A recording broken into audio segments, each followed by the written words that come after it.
terus terang aja ya, ketika saya masih di SD, itu belum terpikir saya mau kemana.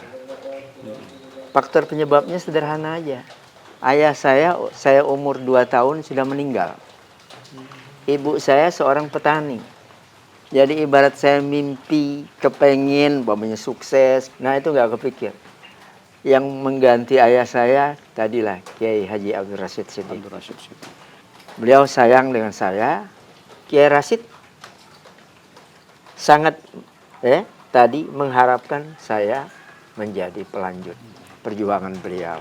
Kenapa saya terharu? Karena begitu cita-cita mulia beliau. Sekarang tidak ada lagi Rasul setelah wafatnya Rasulullah Sallallahu Alaihi Wasallam.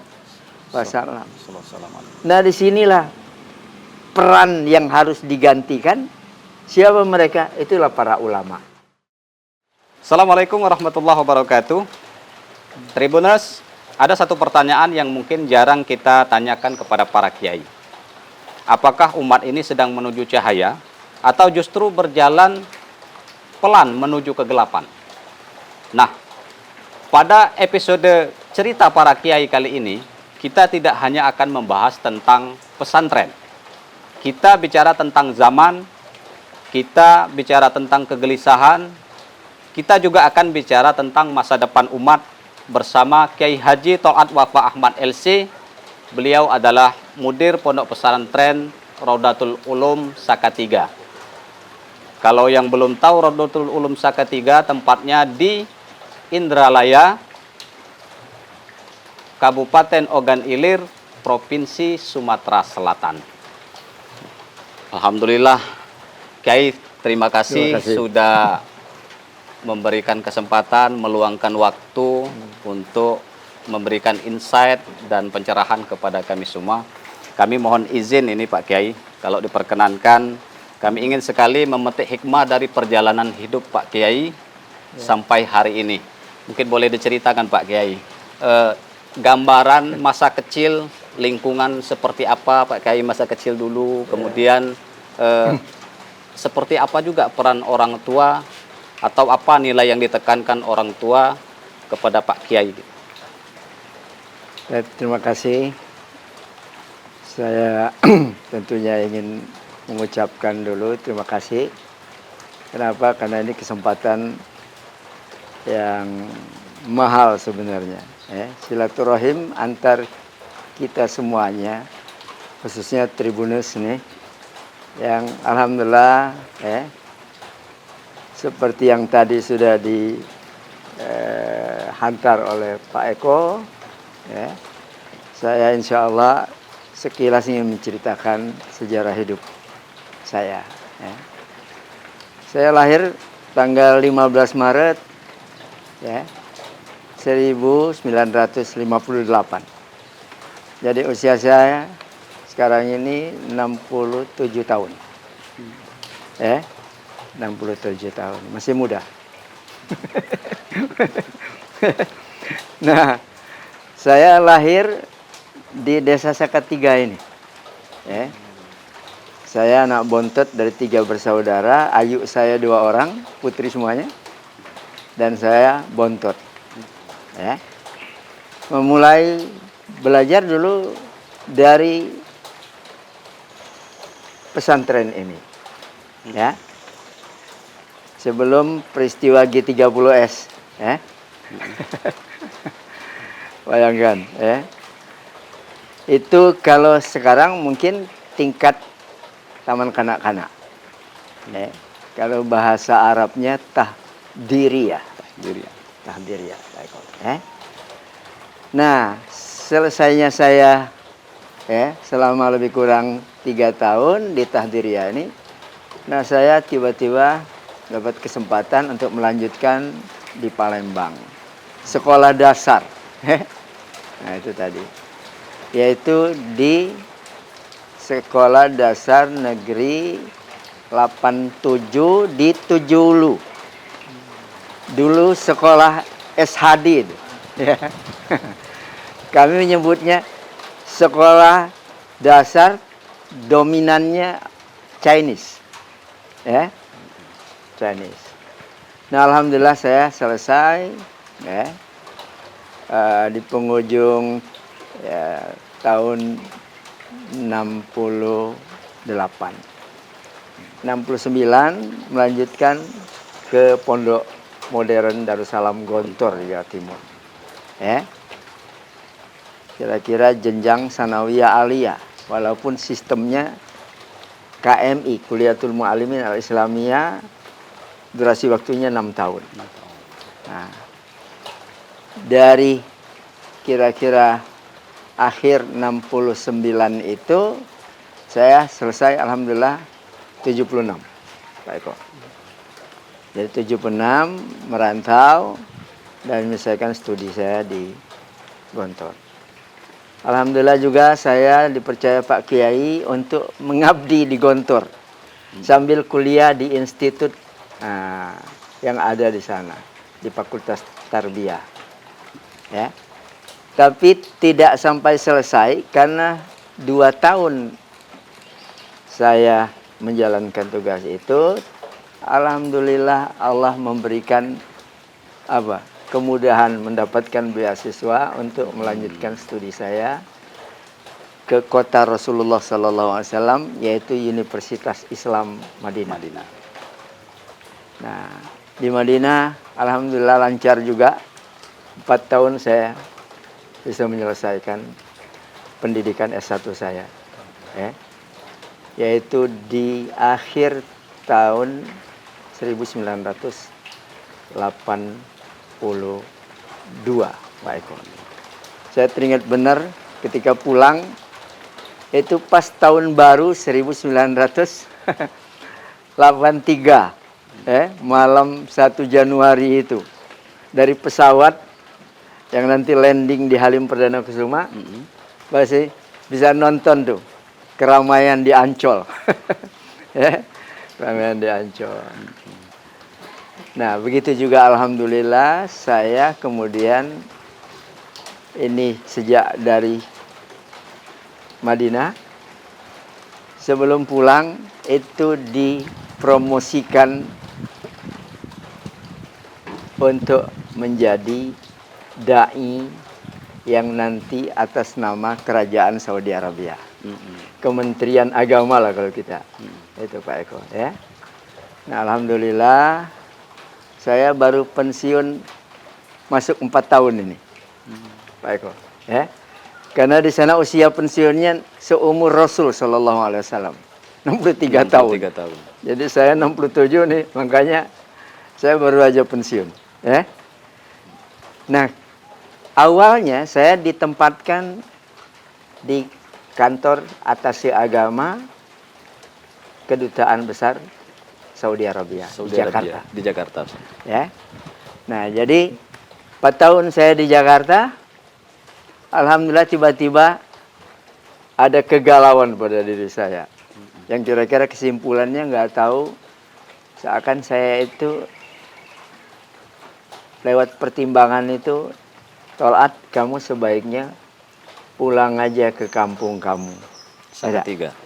Karena sekolah yang ada di situ sekarang ini lagi kira-kira mengalami kemunduran.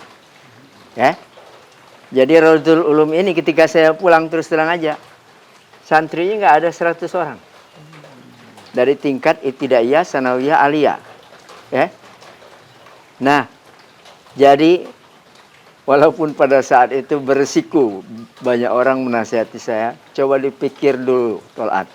Termasuk paman saya, Kiai Haji Abdul Rashid Siddiq, seorang ulama Sumatera Selatan yang dikenal, ya kan. Kata beliau manggil saya Wafa. Wafa, sudah kamu pikirkan itu? Ya enggak? Nah, saya bilang sudah, Wak.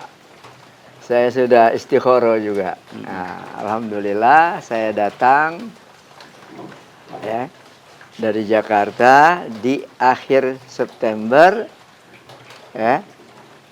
Nah, itu kemudian saya sudah diberi mandat untuk memimpin. Sementara saya itu merasa masih muda, ya. Pada saat itu. Pada saat itu, karena saya belum menikah, usia saya baru 27 tahun. Nah, jadi alhamdulillah ya, pada tahun itu saya ya, karena para senior ini, beliau ini, orang-orang tua kita nih mendukung kami di belakangmu. Jadi saya ya apa ya, memberanikan diri lah. Bismillah ya.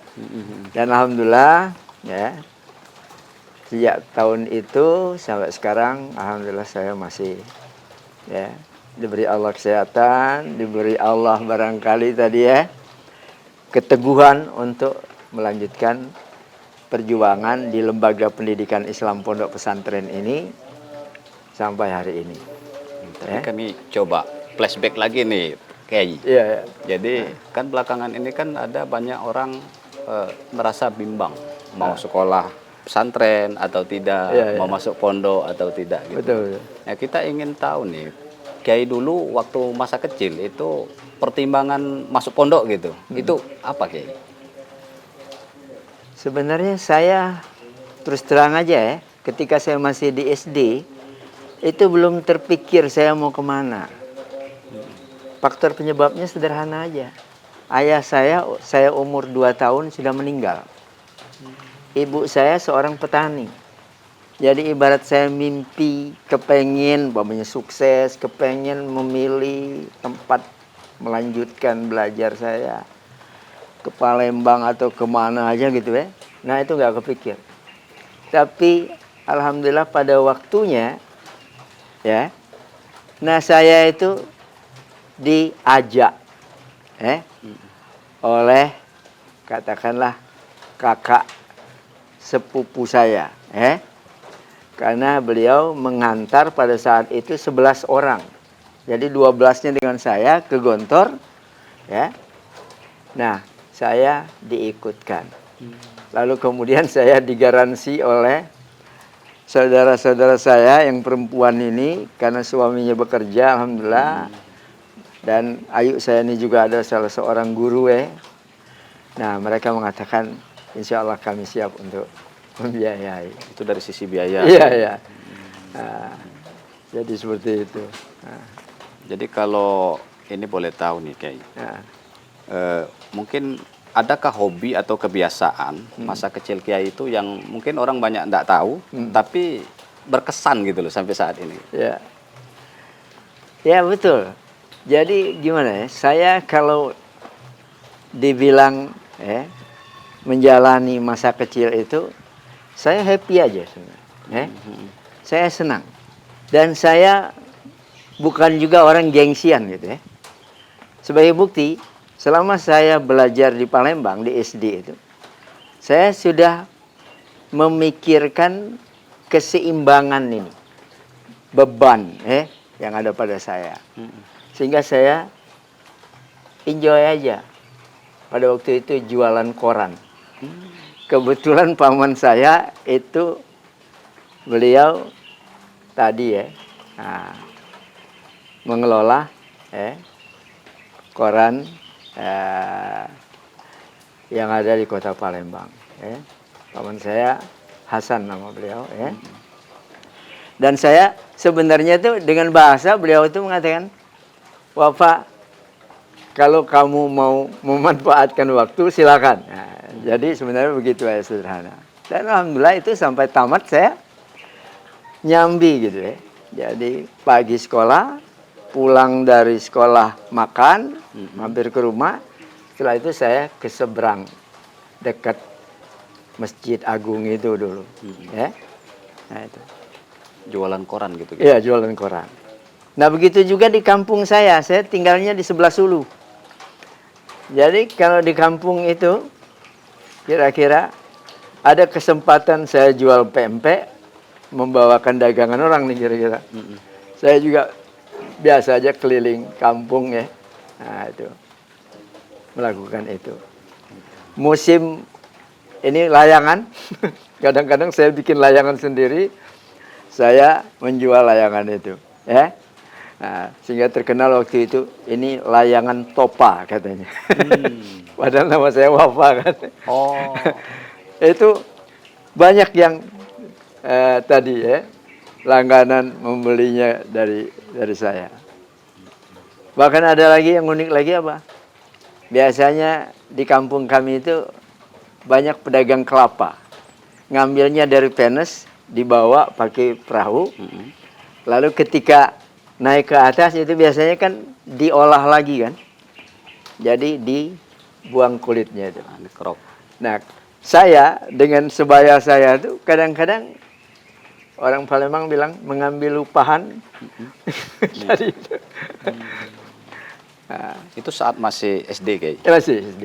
Tadi Ya. Kiai bilang usia 2 tahun kalau tidak salah sudah ditinggal Orang tua. ibu. Ayah. Ayah. Iya, Ayah. Lalu siapa sosok yang paling berpengaruh dalam membentuk kedisiplinan Kiai pada saat itu? Ya sebenarnya ya tetap ya orang tua pasti mungkin milieu saya ya, termasuk yang mengganti ayah saya kira-kira tadilah Kiai Haji Abdul Rashid Siddiq. Abdul Rashid Siddiq. Ya. Beliau sayang dengan saya. Beliau walaupun anak beliau yang paling tua itu pernah dikader juga dikirim ya, sebelum tahun 70 seperti tokoh-tokoh di semua provinsi di Indonesia ini mendapat kesempatan untuk belajar di Madinah pada saat itu. Kakak saya itu sebenarnya cita-cita ayahnya supaya bisa menjadi pelanjut. Walaupun beliau tidak selesai, maaf terputus di jalan, gitu ya.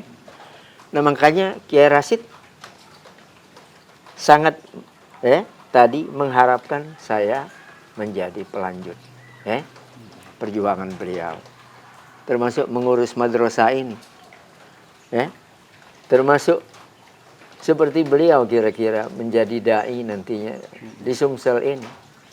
Makanya saya pernah menjadi pengurus Dewan Dakwah Islamiyah yang dulu pendirinya di Palembang ini beliau, pimpinan yang pertama beliau dulu pertama Dr. Andes Haji Husin Abdul Muin, ya kan? Murid beliau yang setia juga, ya. Nah itu. Nah Peran beliau ini sangat sangat membekas di hati Kiai ya. Sampai saya melihat tadi Kiai agak sedikit terharu gitu. Ya. Kenapa saya terharu? Karena begitu cita-cita mulia beliau. Ya. Walaupun kakak saya tuh bukan pengangguran juga. Pasca beliau pulang tidak selesai dari Madinah, ya. Beliau karena akrab dengan Pak Ibnu Stowo, akhirnya diberi kesempatan oleh Pak Ibnu Stowo untuk melanjutkan sekolah tentang perminyakan di Jawa Tengah. Nah itu tadi. Akhirnya beliau juga sukses. Kak Muhammad Rifat ini tadi menjadi pimpinan dan manajer tertinggi juga di Pertamina pada masanya. Ya, itu tadi. Jadi setelah melalui masa kecil di Palembang, kemudian tadi Kiai sempat cerita juga akhirnya memutuskan untuk berangkat ke Ponpes Darussalam Gontor. Iya. Saya ingin mungkin Kiai lebih mengingat, adakah pesan guru atau ustadz atau Kiai di sana yang sampai sekarang itu masih membekas di hati Kiai dan masih diamalkan sampai saat ini? Ya tentu. Jadi ibarat celupan yang paling barangkali ini di tingkat dasar menengah apa yang saya dapati dari Gontor itu seakan itulah yang sampai sekarang menjadi celupan yang saya bawa juga pulang ke Salatiga ini lagi. Dulu sistem pendidikan yang diterapkan di Raudatul Ulum ini belum seperti sekarang Sistem 24 jam boarding school. Nah itu tadi tinggal di asrama. Kita mengasuh mereka itu dekat dengan mereka itu ya selama 24 jam bayangkan sekarang. Kalau dulu sistem kalong. Jadi sistem kalong itu pagi datang ke sekolah, siang pulang, ya kan? Nah itu.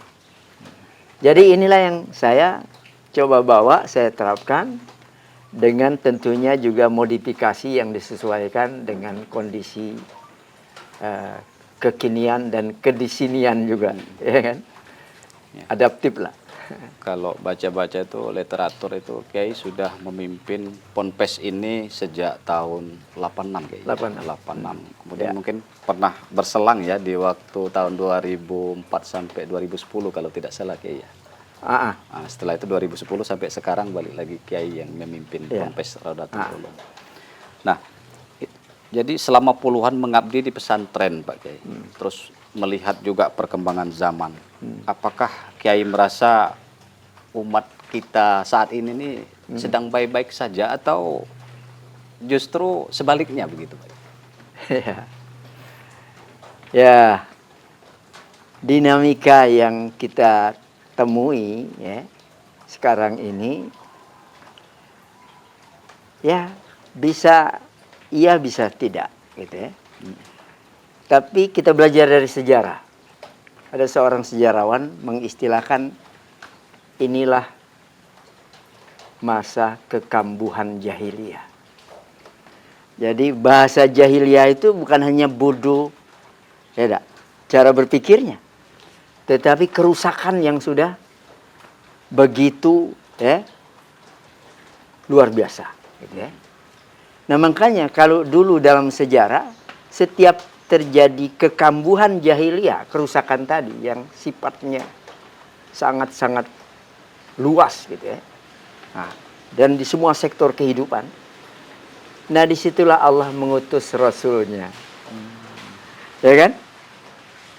Sekarang tidak ada lagi Rasul setelah wafatnya Rasulullah Sallallahu Alaihi Wasallam.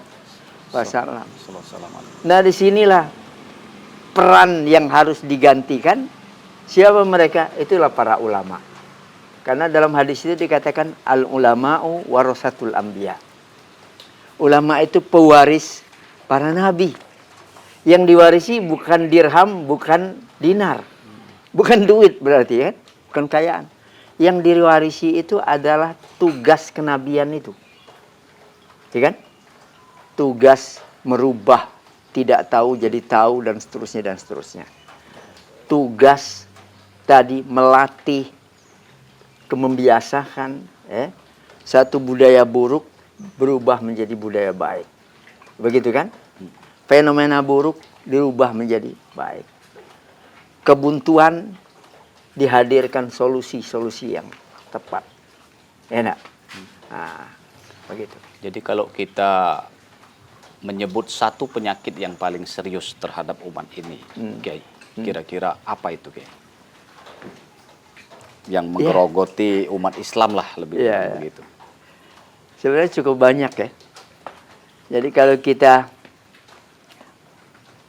jujur mengevaluasi diri kita, kadang-kadang ini bermuara dari sumber daya manusianya. Nah, seperti umpamanya begini, kita ternyata belum sungguh-sungguh menyiapkan kader yang akan meneruskan tadi misi kenabian itu. Ya tak? Coba kita lihat. Mungkin anak-anak kita, cucu kita kalau ditanya pengen sekolah di mana, itu nggak kepikir, pokoknya ingin sekolah di madrasah, di pondok pesantren, dengan alasan macam-macam. Ya tak? Mereka justru memikirkan kalau bisa saya sukses nanti jadi presiden, ya enggak? Jadi menteri, jadi gubernur, jadi bupati, jadi anggota dewan, ya enggak? Seakan-akan begitu tuh, jadi orang kaya. Nah, pikirannya kalau alumni pondok pesantren itu paling juru doa aja. Spesialis doa. Atau merebut masjid gitu kan, kira-kira. Atau agak naik dikit nih, barangkali petugas untuk menikahkan nih. Kalau bahasa kami di sini ketip. Nah seperti itu. Padahal fakta nih sekarang, alumni pondok pesantren yang alhamdulillah sudah level dunia nih banyak. Nah, dulu pimpinan ormas terbesar Hasyim Muzadi itu alumni Gontor, senior saya jauh, ya enggak? Bayangin. Beliau pernah memimpin organisasi setingkat dunia. Ya, sama dengan sahabat saya satu angkatan juga masuk ke Gontor. Profesor Din Samsudin. Yang ternyata beliau bukan hanya berdakwah dalam negeri. Yang ternyata bukan kuliah di dalam negeri juga. Beliau kuliahnya di Amerika. Ya kan? Nah, lalu dipilih nantinya menjadi ketua Ormas Muhammadiyah. Ini NU, ini Muhammadiyah. Ya kan? Dan tadi beliau memimpin Muhammadiyah 2 periode, ya, pada zamannya. Dan beliau dengan kemampuan dan oleh-oleh seperti kami sama juga, menguasai bahasa Arab, menguasai bahasa Inggris. Akhirnya tadi beliau sering diundang oleh PBB ya, untuk menyampaikan kira-kira apa yang kemudian menginspirasi banyak pihak. Oke. Lalu apa yang paling membuat Kiai gelisah ketika kita bicara tentang generasi muda saat ini, Pak Kiai? Nah ini termasuk ya. Jadi Gen Z ini banyak yang terjebak, tertipu kalau istilah Al-Qur'annya, maghrur ya. Maghrur. Tertipu itu. Nah, sehingga sekarang itu ada istilah apa ya? Visi negatif. Ya. Umpamanya hobi ini gadget, tidak? Ngikuti medsos yang sedemikian liarnya gitu ya. Sehingga tidak lagi berpikir tentang menyeleksi ini. Ya kan? Nah, sementara dalam konteks perang pemikiran, dan ini global sifatnya, lawan-lawan kita itu menyiapkan justru bagaimana menghancurkan generasi Z ini. Bayangkan, ya kan? Nah ini yang sebenarnya nyata. Bukan hanya di negeri kita Indonesia, bukan. Tapi di seluruh dunia ini begitu. Ya, ketika generasi Gen Z ini tadi ya hancur, rusak, ya, dan kemudian tadi masif banget, maka masa depan suatu negeri kan akan tamat sudah, ya kan? Nah begitu. Jadi kalau kita bicara Gen Z nih, Kiai, Ya.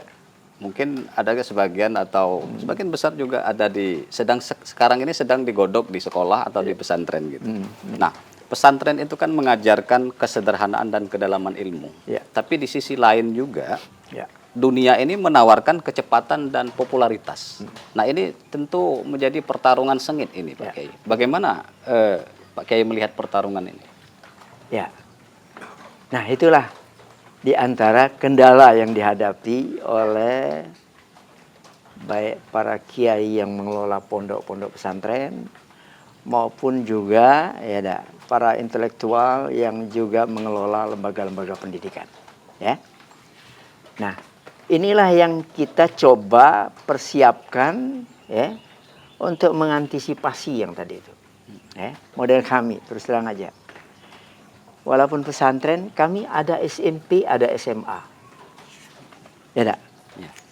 Bagi kami itu ilmu Allah itu ada lewat syariat, transformasinya tentunya lewat teks Al-Quran dan teks Al-Hadis, dan ini menjadi produk jurusan syariat, ya, jurusan agama. Yang kedua, Allah itu mengajarkan ilmunya lewat fenomena alam, ya. Kita disuruh kul siru fil ardi fanzuru kaifa kana aqibatul mukadzibin. Silahkan mau pergi kemana aja di muka bumi ini, kita jelajah, hatta ke planet sana silahkan.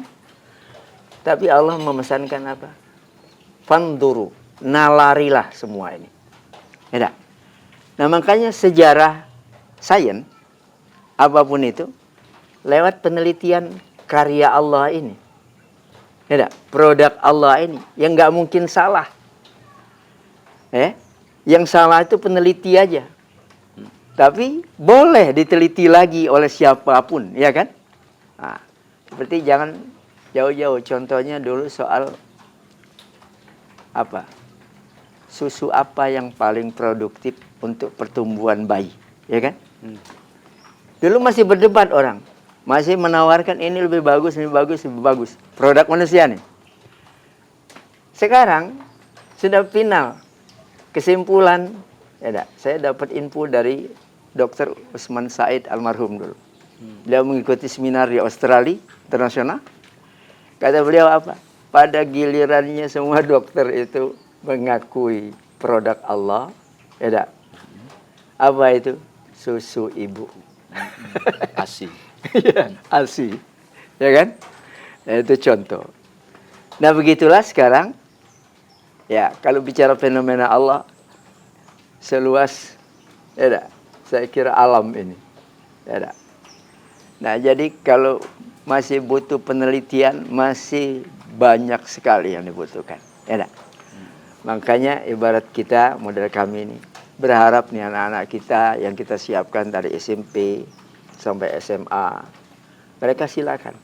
Mau milih fakultas kedokteran silakan, mau fakultas pertanian silakan, teknik silakan, komputer silakan. Dan alhamdulillah itu sudah kita buktikan. Jadi alumni SMA kita udah banyak yang jadi dokter. Itu seperti putrinya Profesor Rujito. Itu sekelas dengan anak saya. Hari ini sudah menjadi dokter spesialis.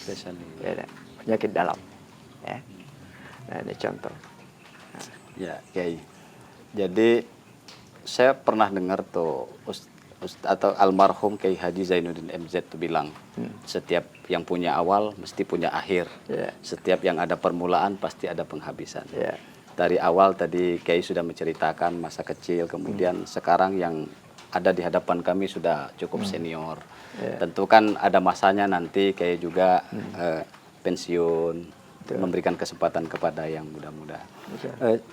Setelah semua perjuangan yang dilalui Pak Kiai, kalau boleh kami ingin tahu, apa sebetulnya yang ingin Kiai pertanggungjawabkan di hadapan Allah Subhanahu wa Ta'ala? Ya, ini pertanyaan bagus ya untuk banyak orang. Nah, inilah yang kita persiapkan.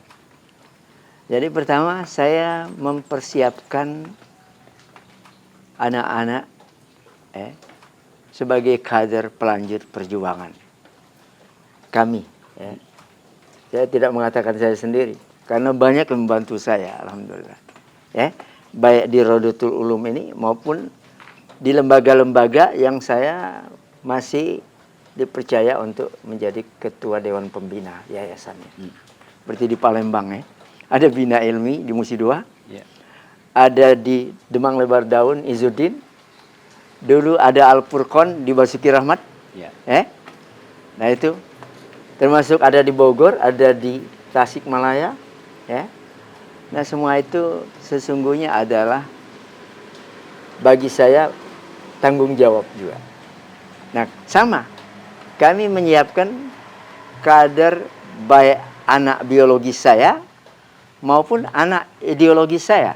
Seperti santri ini kan anak ideologis saya. Yang alhamdulillah barangkali separuh dari SDM kita yang sekarang ini status jadi pengurus, jadi guru di sini adalah produk itu tadi. Saya sudah berapa kali men-challenge mereka ini, termasuk anak saya.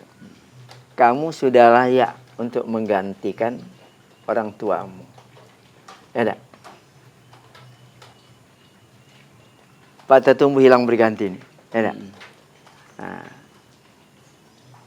tapi tadi dia mengatakan belum siap. Padahal sebenarnya kita menilainya sudah siap nih. Makanya saya sekarang sudah melatihnya aja. Wakil pimpinan saya, anak saya. Nah ini baru menyelesaikan S2 di Universitas Islam Madinah. Ahmadi ini. Ini anak mantu saya. Karena istrinya anak saya perempuan yang bontot. Nah, saya suruh pulang dulu kamu. Persoalan S3 gampang. ya kan? Nanti kamu mau kuliah di mana, insya Allah kita bantu, kita siapkan, kita mudahkan. Nah, sekarang lagi menyiapkan ya untuk S3-nya. Ya. Nah, jadi alhamdulillah kaderisasi ini berjalan. Saya terus terang saja orang paling bahagia kalau bisa membantu sukses kaderisasi ini tadi. Bahkan saya jauh sebelumnya sudah biasa gitu, ibarat menjadi donatur nih anak-anak yang nggak mampu untuk tadi melanjutkan studi, ya, baik di dalam negeri maupun keluar. Ya. Nah ini semuanya tadi sebagai wujud rasa tanggung jawab saya, ya. Nah, di samping tentunya juga, ya melatih mereka juga untuk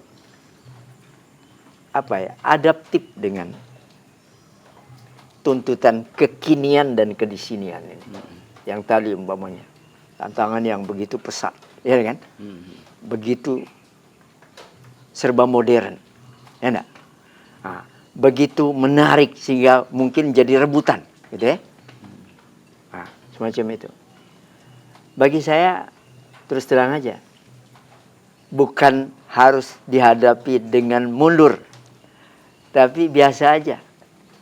Hidup ini kan kompetitif ya, nak. Nah, tinggal yang kita pikirkan bagaimana kita bisa menang, ya nak. Nah, dalam kompetisi yang terbuka ini, itu aja. Ya.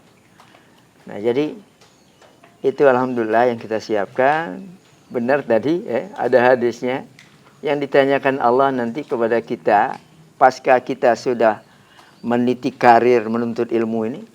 Yang ditanyakan Allah itu, apa yang sudah kamu kerjakan ketika kita kira aku sudah memberikan ilmuku kepadamu. Karya berarti, ya? Karya. Bukan ditanya gelarnya. Nah tadi. Tapi produk dari ilmu yang diberikan Allah itu kepada kita. Baik dia ilmu syar'i maupun ilmu tadi umum ya, sains tadi. Nah itu.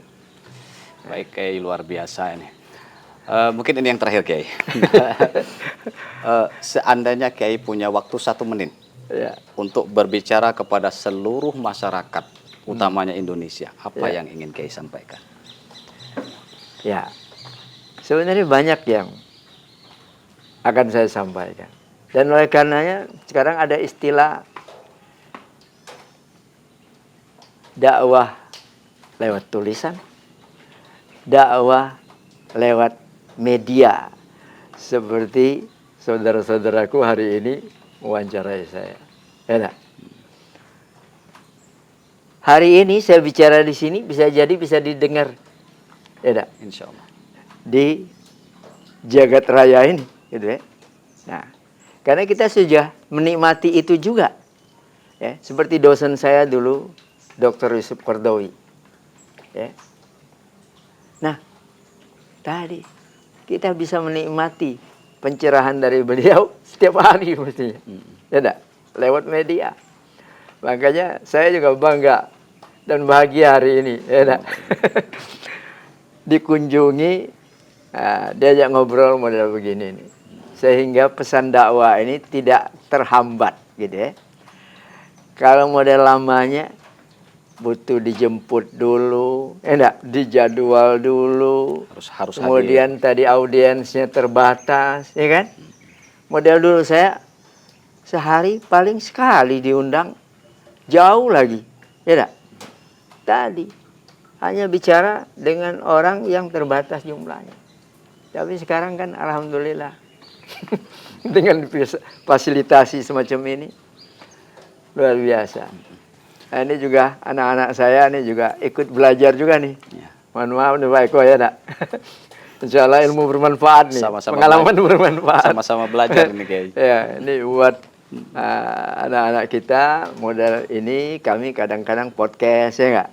Nah, kadang-kadang dilepas, alam lepas begini, ya, sambil menikmati indahnya alam. Tapi tadi kita masih sempat ngobrol yang sifatnya dakwah juga. Ya. Sayang sekali Tribuners sudah sangat sore ini. Padahal perbincangan ini seandainya punya waktu banyak, kita akan lebih banyak menggali perspektif pemikiran dari Kiai Tholak Wafa. Tapi ya terima kasih Kiai, sekali lagi kami ucapkan. Sama-sama. Banyak sekali insight, kemudian pencerahan yang mudah-mudahan sangat bermanfaat bagi saya pribadi, Amin, umumnya bagi audiens atau Tribuners dimanapun berada. Amin. Dari seorang atau dari cerita para kiai, kita belajar bahwa perubahan zaman tidak selalu harus ditakuti. Tapi kehilangan arah, itulah yang paling berbahaya. Pesantren mungkin tidak selalu gaduh dalam sorotan, tapi di dalamnya peradaban sedang dibangun. Semoga kita tidak hanya mendengar, tapi juga merenung. Terima kasih sudah menyaksikan cerita para kiai. Saya akhiri, wassalamualaikum warahmatullahi wabarakatuh. Waalaikumsalam warahmatullahi wabarakatuh. Download Tribun X sekarang. Menghadirkan lokal menjadi Indonesia.